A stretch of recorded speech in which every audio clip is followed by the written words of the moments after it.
Gregory is back. Today I want to talk about how to successfully sell your video games online. Before we get started, if you could like the video, it goes a long way to helping me grow the channel. When I'm in Facebook groups or on Instagram or talking to people locally, everyone is always scared of selling online. It seems like the common consensus is if you sell online, you're going to get scammed. Why bother selling online? I'm just going to get scammed. eBay is a big scam, Instagram is a big scam, and really, going from my own experiences and what you see from people who sell a lot, these claims of scam are exaggerated. Yes, if you sell online a lot, you are going to run into some instances where someone might try and do a fraudulent return, or they will try to get a partial refund out of you on an item that isn't quite as described. These are kind of inevitable things that happen when you do a lot of volume. However, if you're just stepping online to sell a few video games here and there really isn't much risk of you running into these issues. And if you follow what I'm about to tell you in this video, you will greatly reduce your chance of being scammed when you sell online. And really, once you start selling online, it is the best. You don't have to deal with local people, you can usually get the price you want so long as you're asking a fair price, and your item will actually sell. Most of my stuff just sits and rots locally. Maybe that's just me. So to start this, I want to look at how to sell on eBay successfully. So let's go through an eBay listing here, and I'll walk you through some steps you can do to try and better protect yourself if you're going to start selling on eBay. There's a little bit of nuance that'll go a long way to protecting you. Right off the bat, the first thing you're going to want to do is pick the condition of your item, and this is by eBay standards. Now, a lot of people love to just pop on eBay with a cart-only game, call it mint, and put the condition as like new. This is terrible.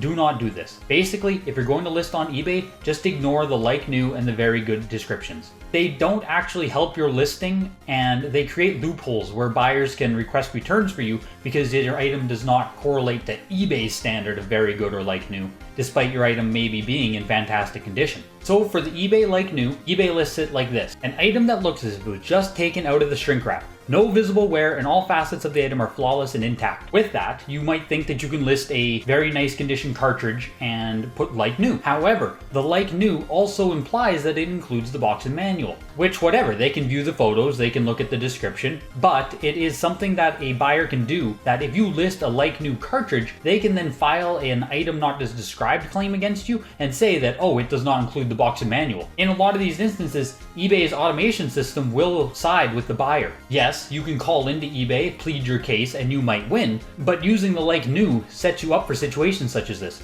It also sets you up for condition sensitivity, where you might post like new, but the buyer decides that there's a subtle crease or a subtle little marking where that he doesn't like, and then once again, you are liable for either a refund or a return, depending on how eBay sides. So you want to avoid using the like new. The very good one is described as an item that is used but still in very good condition. No damage to the jewel case or item cover, no scuffs, scratches, cracks, or holes. The cover art and liner notes are included. The VHS or DVD box is included. The video game instructions and box are included. The teeth of the disc holder are undamaged. Minimal wear on the exterior of the item. So again, you're in this position now where very good basically is describing like new again. You're opening yourself up for this area of subjectivity where the buyer can claim that, oh no, your item has way too much wear to be marked as very good. But even going by what eBay just said for very good, there is no objective standard for that. So if you put your item as very good or like new, you're opening yourself up for this debate where the buyer can then start a discussion about, oh, they overstated the condition of the item, I want a partial refund, I want a return, etc. So right off the bat, just avoid using these two descriptions and it will help you in the long run.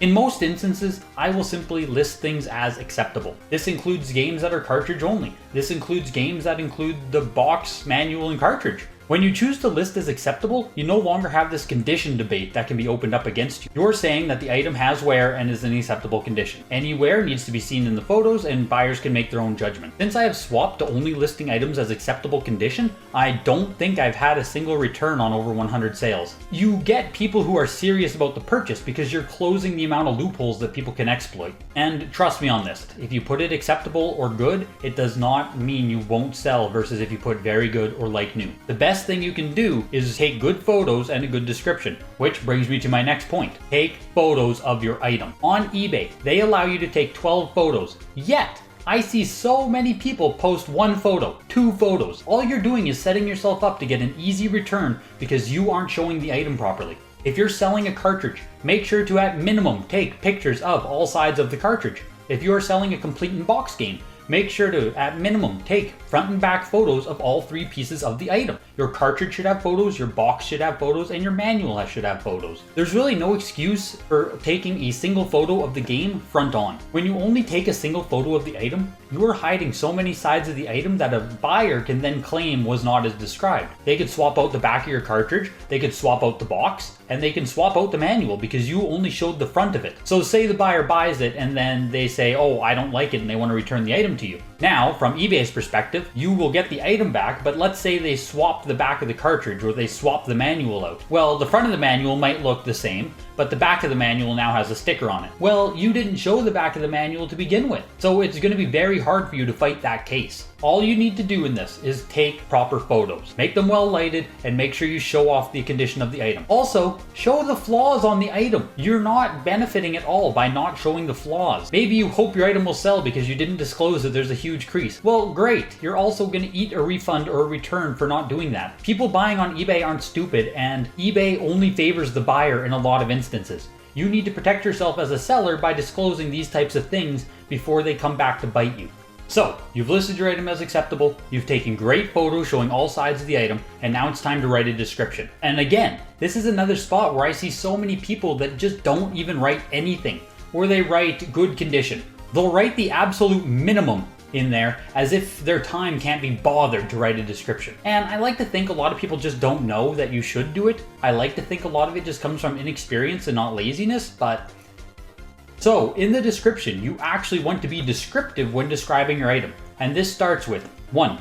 You want to state everything that is included in the listing. Put a detailed list that says, this includes cartridge, manual, box, cartridge insert, and any additional pamphlets that might be seen. If it does not include the cartridge insert, write that down. If it doesn't include the manual, make sure you put that in the description again, even if it's shown in the title and the pictures. Even if you're just selling a box and manual, in all capital letters, write no game included. You want to do all of these things to try and protect yourself as much as possible, because once it comes to eBay, no one is going to protect you. The next thing you want to do in your description is disclose any kind of wear that the buyer may not see in the photos. Sure, you took a photo of every side of the game, but maybe there's creasing on the top that didn't really show in the photos. So you could write something like, box is in good condition overall, shows creases on the top and left side, please see all photos to get best idea of condition. You're placing onus now on the buyer to make sure they do their diligence. Another thing you want to do in there is write how you will be shipping it and how long it's expected to take to get there. Because again, you want to temper expectation. I ship from Canada, so in my listings I state that the item will be shipped inside of a box with tracking. If you put that the item will be shipped with tracking, you're immediately eliminating a bunch of scammers who try and take advantage of people who don't use tracking. Then I put that it's going to take 2 to 4 weeks to arrive,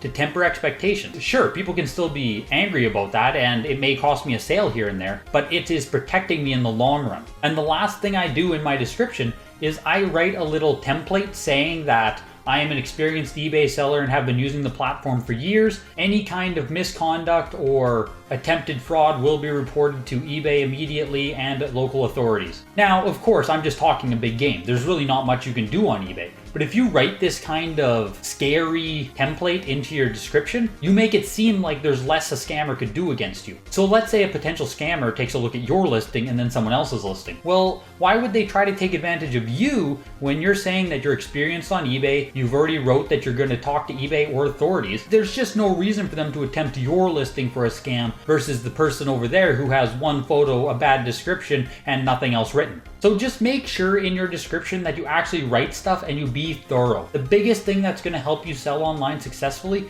is taking the time to do it right. The last thing I want to talk about is the actual shipping of the item. And this is where most people think that they're going to get scammed immediately. With eBay, if you don't ship with tracking and someone says they did not receive their item, then eBay will automatically side with the buyer, even if you did ship the item and they did receive it. So with that said, if you're going to ship on eBay, you either 1, have to ship everything with tracking, or 2, accept the risk of shipping without tracking that if you sell a lot of volume, once in a while it will happen that you will have to refund the item. Now, I've been selling on eBay for almost 10 years. In that time, I've done 500 to 1,000 transactions. Of those, I've maybe had return claims on 5 to 10 items. It is not a common occurrence. However, if you are going to sell something of actual value on eBay, just use shipping. So yes, the shipping will hurt your bottom line, especially if you're in Canada and it costs you $15 to $20 to ship anywhere with tracking, but it's the only way you can actually protect yourself. On top of that, make sure you get extra insurance if necessary on the item. That will protect you from if there's an issue with the shipping company themselves. One last layer of protection I've seen some sellers do on eBay is taking pictures of the items or even a video when they go to drop it off at the post office. This is a quick thing to do, and it gives you a photo evidence for when a case opens against you that you can upload to eBay, that they can see that the item with the tracking number that you applied